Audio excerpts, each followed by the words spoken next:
C'est grâce à Jacques Lacarrière, comme vous le connaissez tous, que la Grèce est redevenue un peu d'actualité littéraire dans notre siècle. C'est à côté de moi Jacques qui a initié l'intérêt de l'Europe entière à la Grèce moderne après la guerre. Et à Jacques l'écrivain, je passe la parole.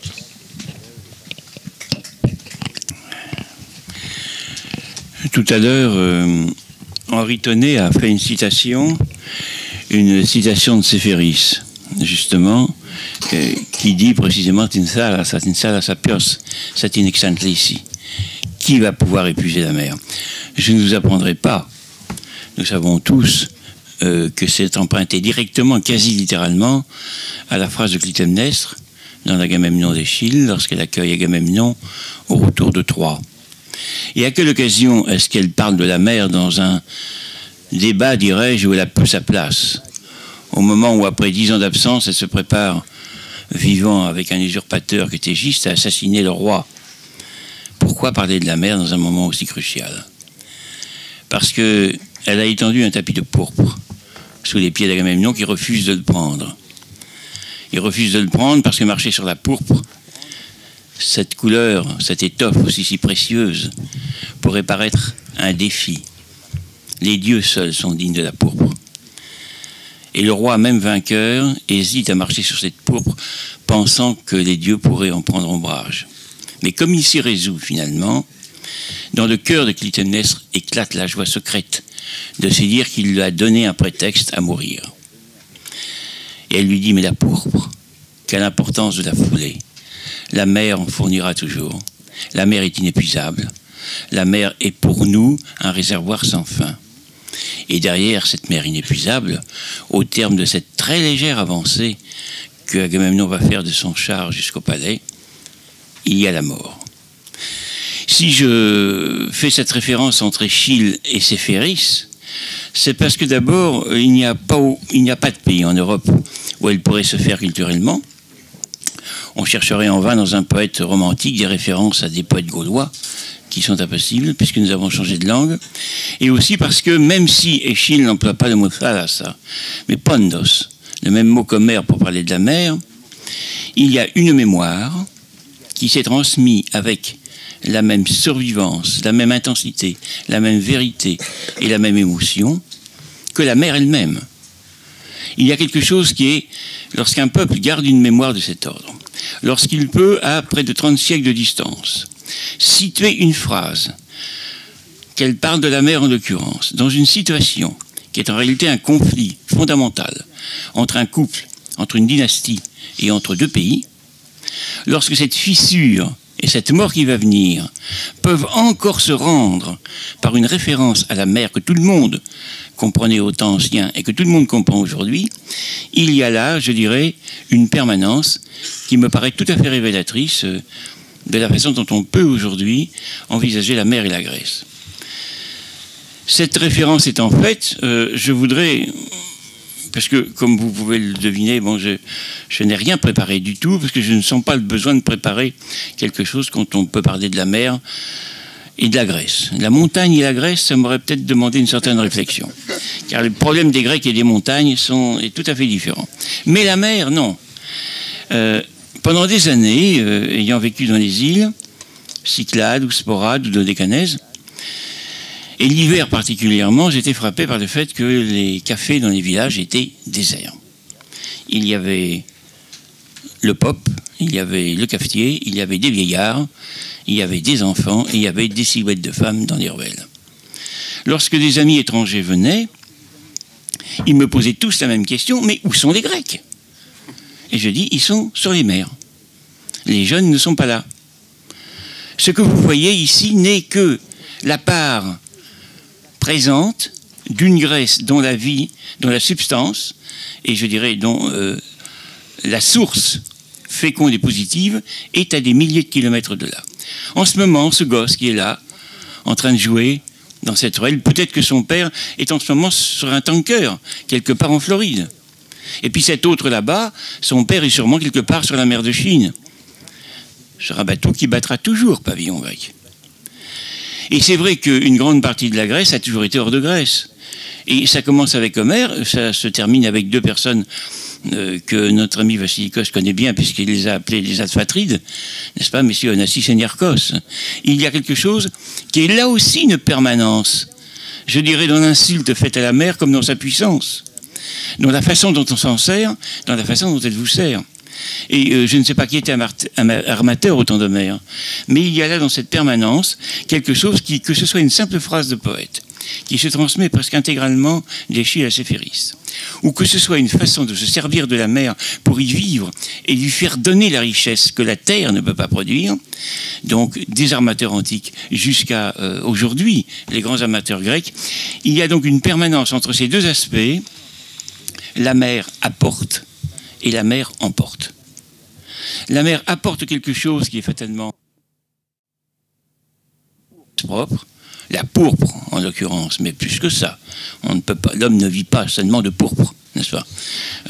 Les poissons, la richesse propre au fait qu'elle se renouvelle sans cesse, mais elle emporte aussi. Elle emporte les hommes. Elle les noie, elle les restitue ou non. Donc il y a à la fois la richesse et en même temps inséparablement la tristesse. Et c'est pourquoi souvent, dans la poésie grecque, en effet, et pas seulement dans Homère, le son de la mer est triste ou mélancolique. Et on pourrait trouver une explication dont je crois que Kimonas y serait sensible, c'est dans Hésiode. Si on regarde la généalogie, n'est-ce pas, de Pontos, dans la Théogonie d'Hésiode, on voit que la mère, Pontos, est née sans père. Par parthénogenèse, dirions-nous. Comme dire. Alors, moi, j'ai pensé souvent, on me demande mais pourquoi est-ce que la mère, le soir sur le rivage, avec le ressac infini, semble se lamenter, semble gémir, semble murmurer des choses dont on n'a pas la réponse. Est-ce une question? Je dis oui, elle est orpheline. En Grèce, la mère, généalogiquement, divinement, théologiquement, est orpheline. Elle n'a pas de père. Mais ça, bien sûr, c'est le propre des poètes, d'avoir pensé que la mer est sans cesse en état de ressac. C'est une explication des marées qui n'aurait pas déçu les philosophes orientaux. Que la mer ressasse ce manque profond qui est de ne pas avoir de père. Par ailleurs, donc, cette image entre une Grèce qui est sur la terre, mais qui est la partie pauvre du pays, qui est sa partie, je dirais, minuscule. Et il y a une véritable Grèce, immense à l'échelle de la planète, mais dispersée comme un réseau de fils de la Vierge, qui sont tous ces bateaux, qui sont tous ces tankers, qui sont tous ces équipages, qui sillonnent les mers, qui parfois reviennent que tous les 3-4 ans, mais dont la présence est fondamentale puisqu'ils apportent au pays leur richesse, leurs gains, et aussi les cultures étrangères acquises ailleurs.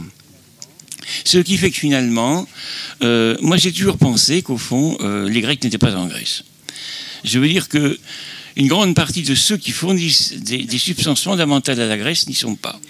Les communautés grecques qui sont aux États-Unis, qui sont en Australie, qui sont en Europe, qui sont en Suède et qui sont en Afrique du Sud, en Laponie et en Afrique du Sud, vous avez des communautés grecques qui sont et qui ne sont jamais coupées. Jamais coupés de la terre patrie. Parce que pour eux, c'est la mère patrie. Pour la moitié des Grecs, et l'autre moitié, c'est la terre patrie. Et c'est vrai que j'ai toujours constaté, pendant des années, allant au Pirée, accompagner des familles qui allaient attendre leurs parents venus des États-Unis, ou au contraire qui les accompagnaient dans les pleurs, les larmes et les déchirements, parce qu'ils partaient pour des années en Australie, qu'il y a deux moitiés de Grecs, ceux qui restent et ceux qui partent. Ceux qui rient, qui sont heureux de se revoir, et ceux qui pleurent parce qu'ils se séparent. Alors ça, c'est l'œuvre de la mer. Avec eux pour les unir, entre eux pour les séparer, c'est toujours la mer qui est là. Et la seule chose que je dirais au fond pour la seule ressource qu'elle peut apporter, outre qu'elle a tissé au sens propre toute l'histoire de ce qu'est la Grèce, puisqu'elle n'a pu exister qu'en s'étendant, qu'en se répandant, et qu'en allant sans jamais coloniser, comme vous le savez, aucun autre peuple, rencontrer les autres cultures pour en quelque sorte les ramener dans le pays mère ou dans la terre patrie, de façon à s'enrichir par des apports continuellement extérieurs, ce qui donne au fond une sorte d'œcuménisme du commerce. que les Grecs ont pratiqué bien plus loin, bien plus longtemps et bien plus conséquemment que les Phéniciens, par exemple. La plus belle leçon, je dirais, qu'on pourrait tirer de la mer, c'est le poème de Cavafis sur Ithaque. Est-ce qu'on peut trouver, par rapport à l'Odyssée, une philosophie plus forte que d'inverser littéralement le mythe comme retour d'un gant et que de dire à Ulysse, surtout, prends ton temps, profite de la mer.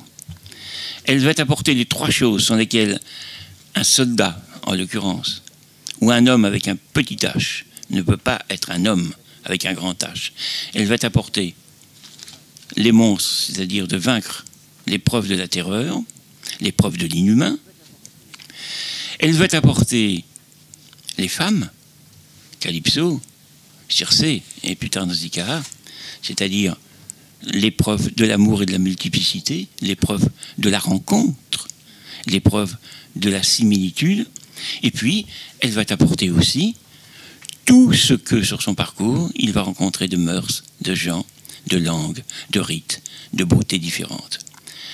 Attarde-toi avec les parfums et les épices, attarde-toi avec les femmes, et ainsi tu n'auras plus besoin qu'Ithaque t'enrichisse. Tu rentreras chez toi, tu seras parti soldat, homme parmi les hommes, il n'y a pas d'homme plus commun qu'un soldat. Et tu seras revenu homme avec un grand H, initié, sage, ayant parcouru, grâce à la mer, l'ensemble des épreuves qui peuvent amener un enfant à devenir un adulte. Je ne vois pas d'autre leçon de la mer grecque.